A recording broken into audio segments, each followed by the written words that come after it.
O Partido Popular de Ourense congregouse ante o cuartel da Garda Civil de Bandé para exixir que o Goberno Central poña freo ao que consideran o desmantelamento dos servizos que presta a Garda Civil nas zonas rurais da provincia, unha situación que se traduce na falta de axentes, desaparición de unidades e o peche total ou parcial de cuartéis.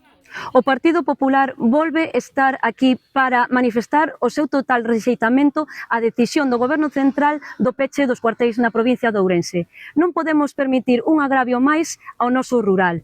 Polo tanto, vamos a estar aquí loitando hasta o final. Non podemos permitir que se nos disfrace como unha reestruturación ou que se nos diga que é bo para a ciudadanía.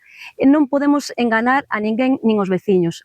Como alcaldesa de Bandé, Sandra Quintas puxo como exemplo o propio cuartel da localidade que só abre mércores e domingos de 9 da mañá a 2 da tarde. Os populares denuncian que na provincia de Ourense, cun elevado grau de dispersión poboacional, só abren en quenda de noite 4 cuartéis, o Carballiño, Xinzo de Limia, o Barco de Valdeorras e Verín, dentre os preto de 40 postos que hai.